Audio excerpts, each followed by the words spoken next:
Здравствуйте, зрители-смотрители! Ну что, заваривайте чаек, кофеек, берите пирожок, начинайте смотреть это очень длинное видео. Но оно будет познавательно так же, как для новичков, так же и для старичков. Короче, над этим видео я мучился очень долгое время, не хочу долгих предисловий, давайте просто начнем его смотреть. Ну что, приятного вам просмотра, аппетита, что вы там кушаете, пьете. Погнали! Плата за индивидуальность. Одиночество. Первое видео. Как понять, где какая территория.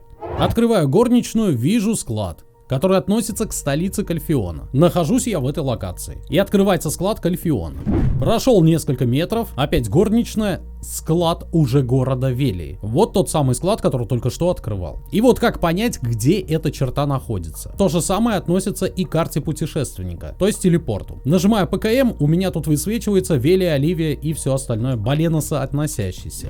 Перешел буквально чуть-чуть, опять ПКМ, и тут уже Кальфион, Киплан и все, что относится к Кальфиону. Открываем карту. И вот здесь сверху справа общая информация, но есть ресурсы. Жмакаем. И вот они, те самые границы. Как вы видите, все, что окрашено бирюзовым цветом, у нас относится к Баленосу. Все, что зеленым, относится к территории Кальфиона. Красное, соответственно, это Комосильвия. В моем случае, как я делаю? Если мне нужно с города Велии что-то забрать, я с Кальфиона доезжаю вот до этой как раз границы и спокойно через склад забираю все, что мне нужно с Велии. То же самое и карта путешественника. Когда мне нужно быстро прибежать в логово Камоса, я прожимаю ресурсы, добегаю буквально вот до этой границы, жмакаю карту, оказываюсь в Венкруне и спокойно добегаю до Камоса. Нажимаем ресурсы и видим, где какая локация и ее границы. С границами локаций закончили. Чем больше будешь ждать, тем больше дней ты потеряешь.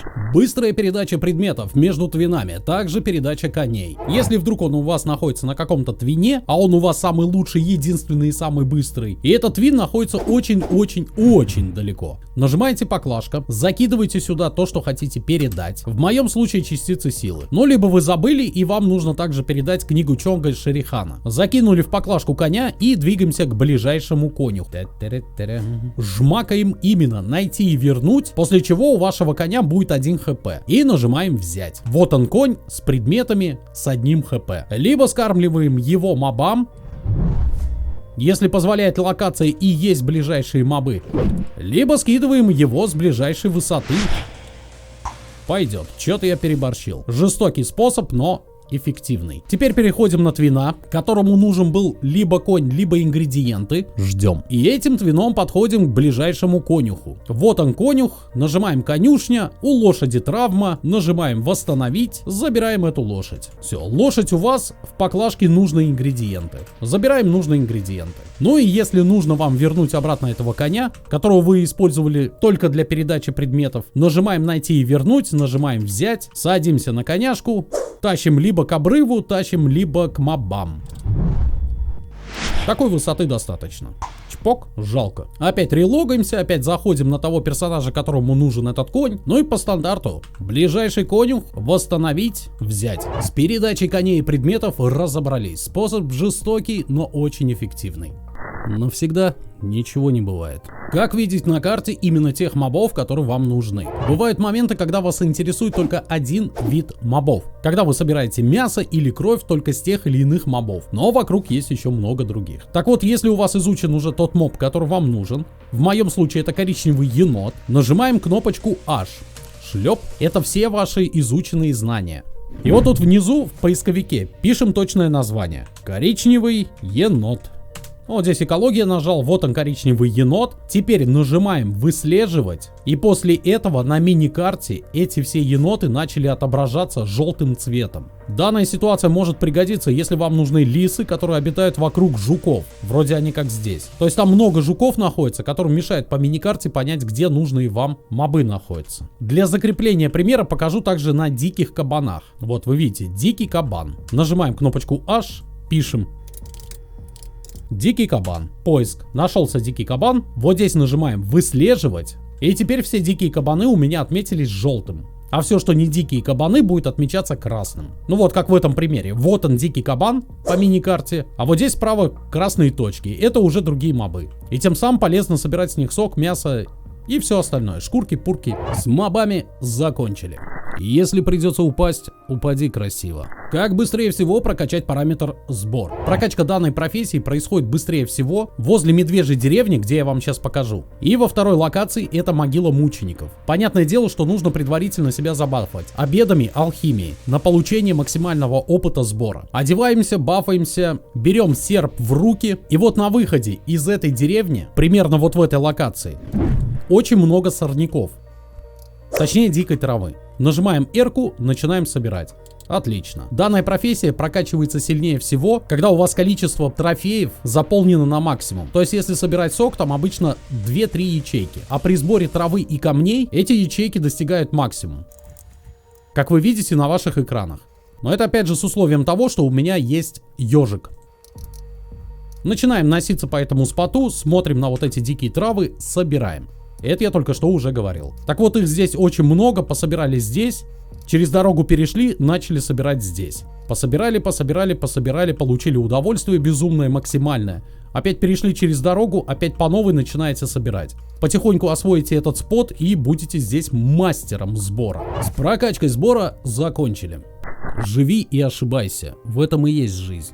Расширение складов. Есть такие города, где очень мало домиков для того, чтобы расширить свой склад. И вы имеете мало ячеек. Так вот, данные склады можно еще расширять за счет ближайших деревень этой территории. На примере города Велия. Заходим в ферму Бартели, видим здесь склады можно купить, покупаем эти склады, увеличиваем. Дополнительные места на складе центральной столицы. Ферму Тоскани, здесь тоже я склады купил и тем самым расширил ячейки города Велии. И это касается и новой деревни Эйл. Если вам вдруг понадобится здесь много ячеек. Жмакаем на узлы и смотрим, что можно приобрести в домиках. Либо бараки для рабов, либо склады. Тем самым увеличивая в столице ячейки складов. С расширениями разобрались. Когда они подписываются на мой канал, значит, я что-то делаю не так. Назначение горячих клавиш. Да господи, кто мою лошадь там съедает? Кто до моей лошади доебался? Корова? В игре Black Desert можно назначать горячие клавиши. Я прожал 2 клавиши, у меня открылся склад Кальфиона. Я прожал 2 клавиши, у меня открылась палатка. Я прожал еще раз, у меня закрылась палатка. Это бывает необходимо, когда вы на споте и вам нужно что-то где-то открыть, срочно купить, продать, забрать. Список горничных и мажор дома. ЛКМ. Далее. В зависимости от того, что вам нужно на горячих клавишах. Склад или аукцион. Наводим мышкой на эту штучку и при нажатии Alt-LKM можно установить сочетание клавиш. Нажимаем Alt-LKM. И вот здесь есть кнопочка настроить. Еще раз нажимаем LKM. И как мы вот здесь видим, уже Alt готов. То есть я просто сюда добавляю E, и теперь при нажатии Alt-E у меня будет вылазить горничная, относящаяся к складу. Закрываем, все готово. Нажали Alt-E, вышла горничная. Еще раз покажу на примере аукциона. Нажимаем Alt-LKM. Выходит вот это окошко, нажимаем настроить, выбираем вот здесь вот ту кнопочку, которая будет отвечать у нас за аукцион, допустим R-ка, все, при нажатии Alt-R у нас будет вылазить аукцион. С палаткой то же самое, наводим на палатку, Alt-LKM, у меня тут уже все стоит, это для раскрытия лагеря. Когда вы поставите лагерь и назначите горячую клавишу, на свернуть тоже не забудьте поставить горячую клавишу. То есть Alt-LKM уже при раскрытой палатке. У меня тут стоит Alt-V. Весь список вы свой можете увидеть. Этим удобно пользоваться во время фарма. Достали Alt-Q. Alt-V свернули. Ну, можете также на цифры, на все что угодно. Все занятые вами клавиши будут обозначаться зеленым цветом. С функцией горячих клавиш разобрались. Ревность — это боязнь превосходства другого. А вот сейчас будет очень длинное видео, в котором я покажу, как заниматься имперской алхимией, как получить через нее частицы силы и как получить алхимические столы 4-го ранга. Давайте разберемся сначала с частицами силы. Их можно изготовить при помощи камней инкрустации, которые выглядят вот таким образом и обычно стоят от 3 до 5 миллионов. Основное оружие — это кристалл тьмы, сила, меткость. Категория кристаллов для шлема — вот эти 4 кристалла. Категория доспехов — вот эти 2 кристалла. Категория перчаток — вот эти 4 кристалла. Категория обуви — опять же 4 кристалла. Ну и все. Далее кнопочку L, нагревание, суем кристалл, галочка изготовить все, нажимаем изготовление. Ждем.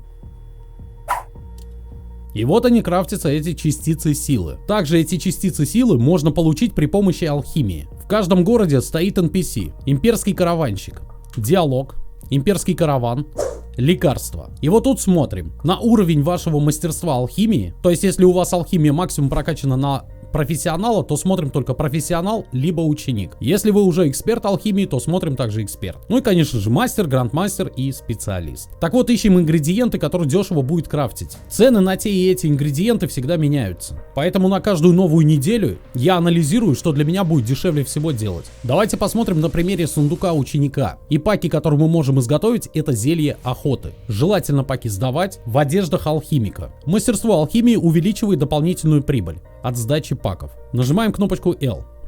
Имперская алхимия. Ставлю сюда зелье охоты. Нажимаю изготовить. Получил сундук алхимика ученика. Вы можете наделать сразу этих паков, но следите за тем, чтобы у вас не был перевес. Иначе поставщик не будет их принимать при максимальном перевесе. Сдаем этот пак. Взамен получаем золотую награду печать. За один пак одна печать. Пак, печать. И вот как раз таки эти печати можно обменивать на частицы силы и алхимические четвертые столы. Для того, чтобы крафтить ингредиенты для алхимических паков, да и вообще для алхимии, я пользуюсь сайтом bdocodex.com. Ссылку оставлю в описании под видео. Здесь есть поисковик. Забиваю смерти, выбираю, смотрю, что нужно для создания этого рецепта и изготавливаю. Так вот еще, как я сдаю эти паки.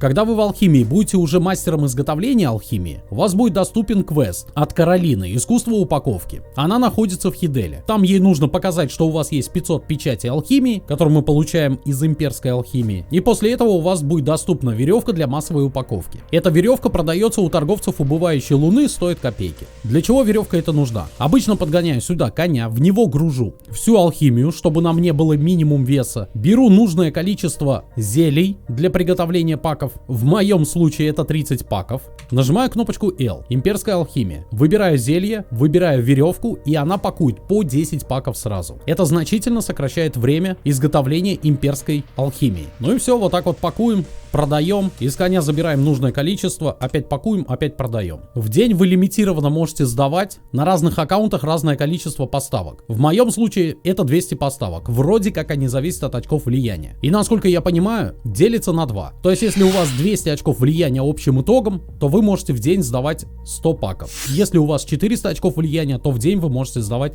200 паков. Итак, поздавали все паки. Нажимаем ПКМ по золотой печати, проложить путь, садимся и двигаемся.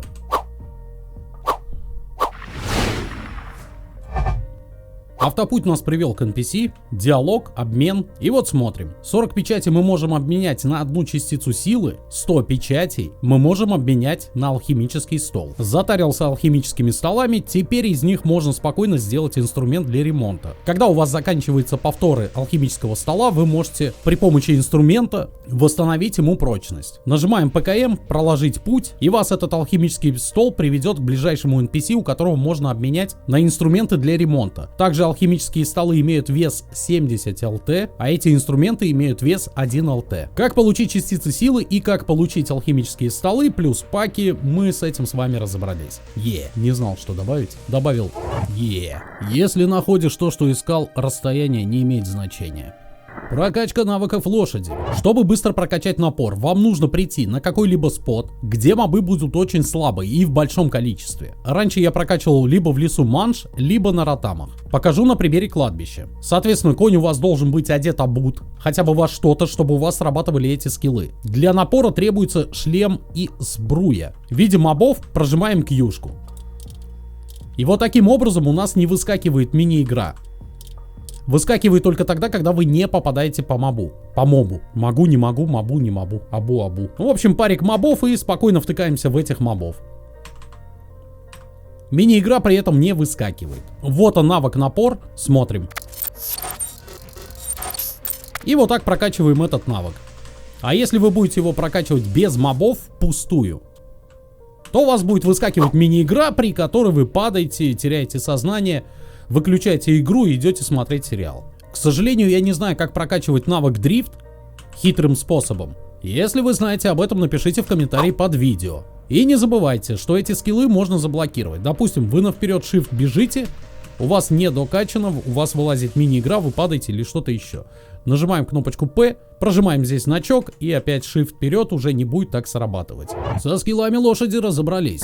Чтобы было легко потом, нужно пройти через трудности сейчас. Как пользоваться избранным аукциона? К сожалению, немногие этим пользуются, но оно очень полезно. Заходим на центральный аукцион. Допустим, мне нужно мониторить какое-либо оружие. На примере двуручный меч черной звезды. Вот тут нажимаем избранное, нажимаем добавить. И у нас добавляется двуручный меч черной звезды. Ограничение до 10 названий. И теперь это стало удобно. Захожу на центральный аукцион, сразу нажимаю избранное, двуручный меч, вот он нашелся, и я знаю, какой выставили, какой будет, какого нету. Также у меня тут уже добавлено обрывки воспоминаний. Я смотрю то, что их на аукционе совершенно нету, все выкупили. Древесина кедра, древесина ольхи. Вот таким образом я быстро перемещаюсь и ищу те ингредиенты, которые мне нужны. С избранным аукциона разобрались. Человек ценен, когда его слова совпадают с действиями. Сундук Лоренс. В какой ситуации нужна эта штука? Если вы фармите какой-либо данж, на моем примере это древние руины Кратуки, также можно отнести подводные руины Секрай, Анакреоны Гистрии, но и всевозможные споты, где падает очень много лута, захламляющего ваш инвентарь, дискотеки, камни инкрустации и все остальное. При недостаточном количестве ячеек инвентаря обычно используют центральный аукцион, чтобы закинуть этот лут на склад аукциона. Но, как правило, горничные не бесконечные, а лута бывает очень много. Открывается ПКМ сундук Лоренс. Данный сундук продавался в шопе, давался по каким-то ивентам, где-то еще, где-то как-то. В общем, такой сундук может у вас быть. Так вот, нажимаем ПКМ. Грузим в этот сундук все ингредиенты, которые вам мешают во время фарма. Забили его полностью. Для этого процесса достаточно хотя бы 2 горничных на склад. Открываем склад, закидываем этот сундук на склад и релогаемся на твина, который стоит уже в городе. Того склада, куда вы скинули данный сундук. Подходим к кладовщику, забираем этот сундук твином, скрываем сундук, забираем все ингредиенты, которые в нем. И спокойно 16 ячеек отправляем на центральный аукцион. Возвращаем сундук на склад, релогаемся на основу, который фармит какой-либо спот, через горничную забираем этот сундук, и вот он опять в инвентаре, в который опять можно загрузить всевозможные ингредиенты, которые мешают во время фарма. Давайте подытожим. Фармите какой-либо спот, ставите твина в столице этого спота, который относится, и спокойно освобождайте свой инвентарь. При недостаточном количестве ячеек инвентаря и горничных. О как. С сундуком Лоренс закончили. Сторонитесь людей, которые пытаются уменьшить ваши амбиции. Кристалл странника, камень инкрустации, который вставляется в шлем. Во время игры в Black Desert у меня накопилось очень много вот этих кристаллов, которые по сути дела мне не нужны. Пробужденный кристалл странника. Что можно с ними сделать? Нажимаем кнопочку L, выбираем простая алхимия, ставим этот кристалл, нажимаем изготовить. У вас получается 10 штук наследия Кайдикта. И вот тут написано: материал для изготовления. Наследие Кайдикта 20 штук, древний магический кристалл Гобелинус 1 штука. Подходим на аукцион, центральный аукцион, выбираем магические кристаллы, выбираем доспех, ставим по цене и видим на аукционе древний магический кристалл Гобелинус. Именно вот этот камень. На всякий случай поставьте на него ставочку. Что-то раньше их было полно, сейчас их совершенно нету. Данные гобелинусы падают в заброшенном руднике, который находится в Медии, если вам вдруг понадобится. То есть в этой локации можно выфармить данный гобелинус. У меня, к счастью, есть эти уже гобелинусы, забираем его в себя. Так вот, что мы делаем? Мы нажимаем кнопочку L, выбираем простая алхимия. Вставляем сюда наследие Кайдикта 20 штук и вставляем сюда магический кристалл Гобелинус. Нажимаем изготовить. И у нас получается пробужденный кристалл Гигант. Раньше такие камушки были очень-очень популярные. У этого камня есть 100 хп, снижение всего урона 2 и сопротивление оглушению, ошеломлению и заморозке 10%. Ну и в этом вопросе тоже разобрались. Не понимаю, почему люди боятся новых идей. Я, например, боюсь старых. Быстрый автоюз чего-либо. Покажу на примере соков Пинта. ЛКМ-кой перетаскиваем на быструю панель. У меня поставилось на двоечку и просто жмакаю двоечку. Тем самым я очень быстро избавляюсь от этих ингредиентов.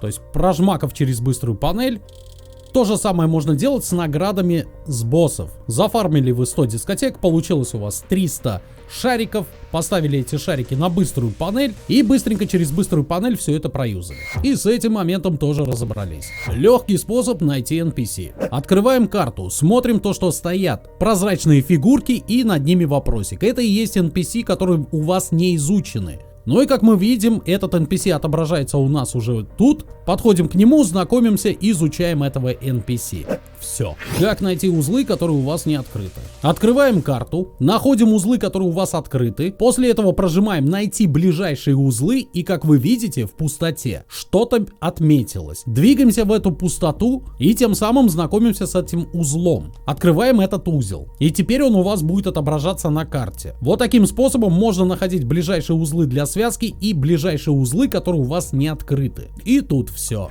Горячие клавиши на боссе. Ну вот и резнулся босс у нас. У меня на данном боссе уже стоит твин. Ой-ой-ой-ой. Бегу. На боссах всегда очень много народу. И у многих компьютеры просто не выдерживают от такого количества народа. Как вы видите, сильная просадка и очень хорошо лагает. Что нужно сделать, чтобы избавиться от этих просадок? Подкрутить настройки, сейчас я вам покажу. И также прожать Shift F5.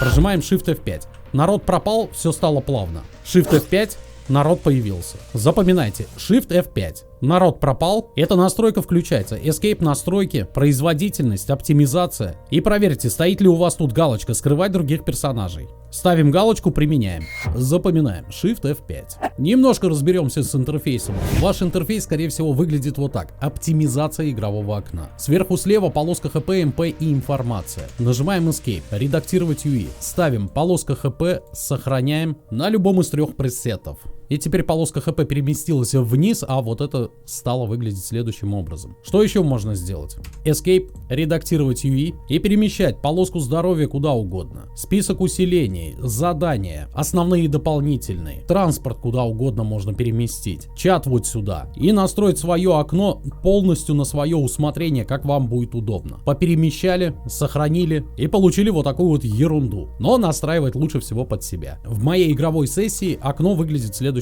образом. Если прожать на вот этот глазик, ну и на вот этот глазик, и у вас эта часть будет сереньким, тогда при сохранении данные окна интерфейса не будут отображаться. Плюс у миникарты я всегда убираю максимально прозрачность. Мне это помогает при фарме мобов и при PvP, потому что без прозрачности вот эти вот красные точки, мобы либо люди, они выглядят как-то затерянно.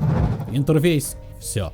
А теперь горячие клавиши для скриншотов. Иногда вы находите прекрасный вид, но вот это вот все вокруг вам мешает. Прожимаем 2 кнопки Ctrl плюс U. Все пропадает, и теперь у вас чистый интерфейс. Можете фоткаться, можете скриншотить и можете гораздо удобнее смотреть вокруг. Ctrl плюс U возвращает обратно. Запоминаем. Ctrl U убирает весь мусор с экрана. Прожали, смотрим, фоткаемся. Еще раз Ctrl U возвращаем в исходное положение. Ctrl U. С полной экранкой закончили. И вот этот момент может быть полезен.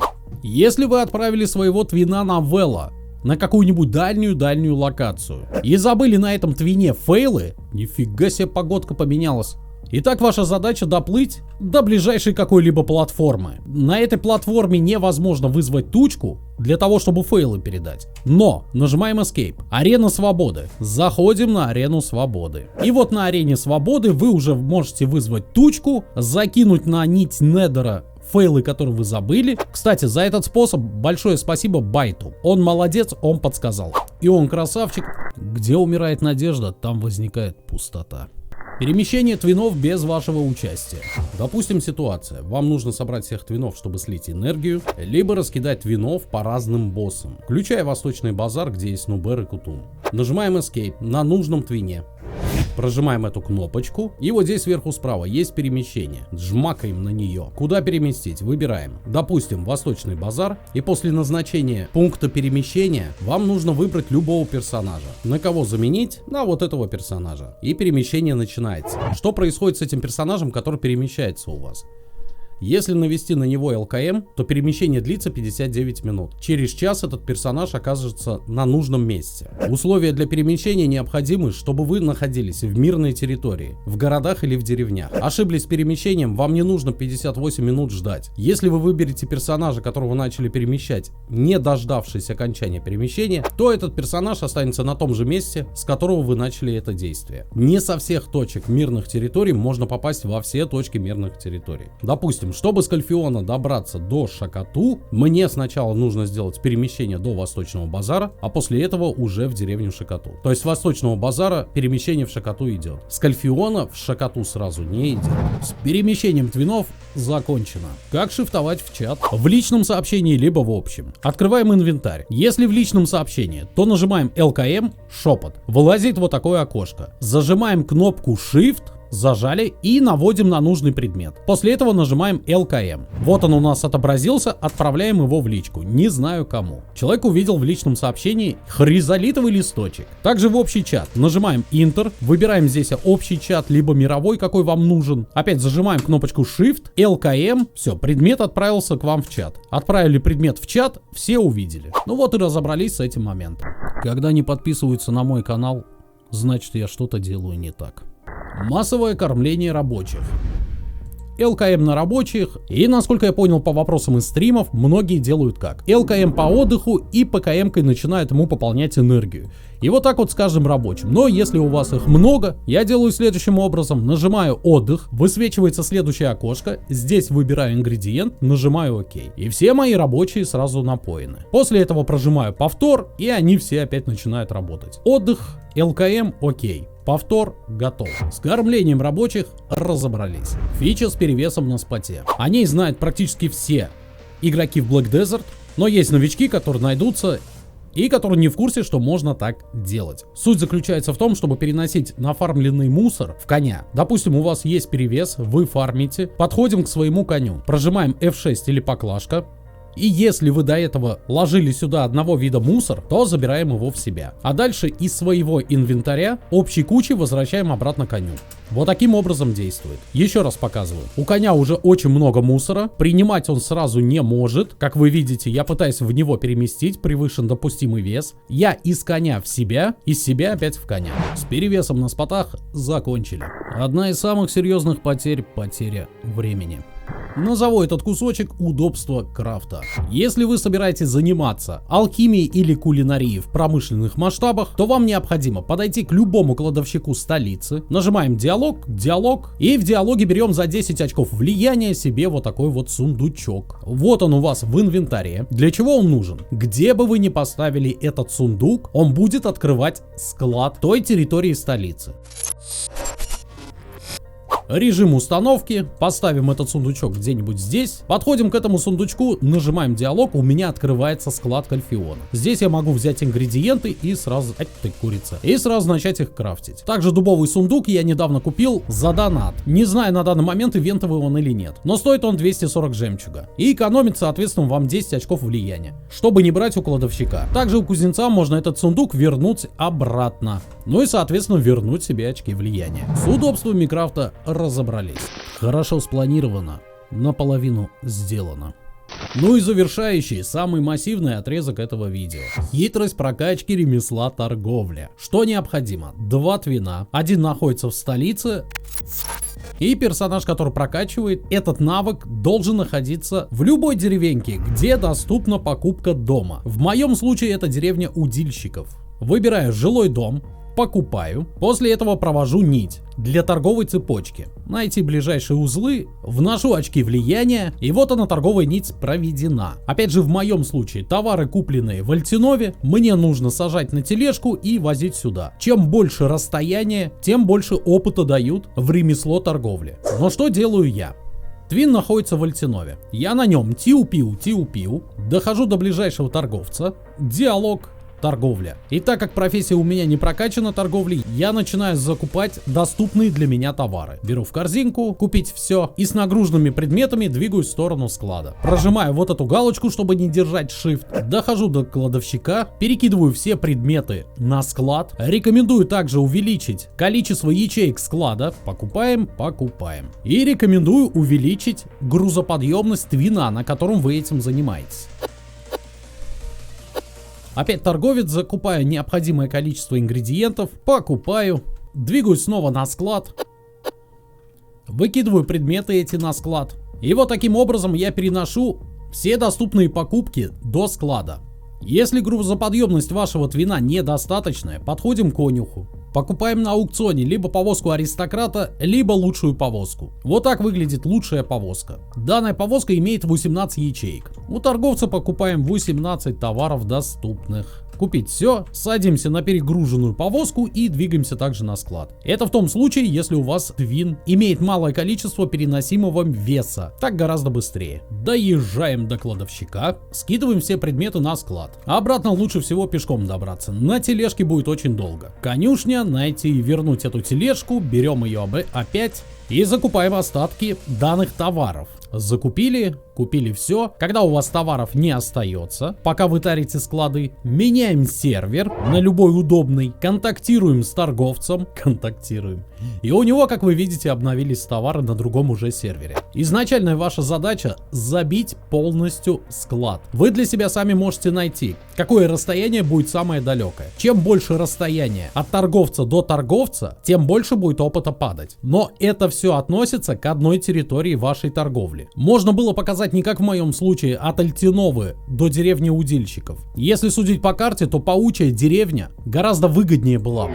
Здесь тоже стоит торговец, и можно было купить жилой дом паучьей деревни. Смысл, я думаю, вам понятен, но все-таки давайте доведем дело до конца. Итак, вы затарились товарами, скинули все это на склад, заполнили его битком. Далее, релогайтесь на твина, который у вас занимается торговлей, и на котором вы хотите быстро прокачать ремесло торговли. Но ремесло торговли необходимо прокачать в первую очередь для того, чтобы в Валенсии сдавать паки под пустынным бафом. Видео сверху справа сейчас вылезет, как крафтится, как водится и какая выгода с этих паков. Так вот, в моем случае, деревня удильщиков, я приобрел вот этот домик, жмакаем, где я нахожусь? Приобрел вот этот жилой дом, который находится вот здесь. Захожу в него, режим установки, ставлю сундук, о котором мы говорили до этого.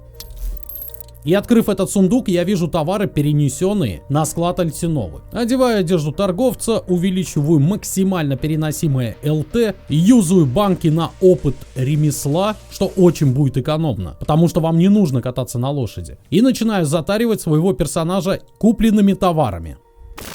Ну вот и погнали. Поднимаюсь аккуратненько наверх. Также этот способ раньше называли перекатами. Тут стоит у нас торговец.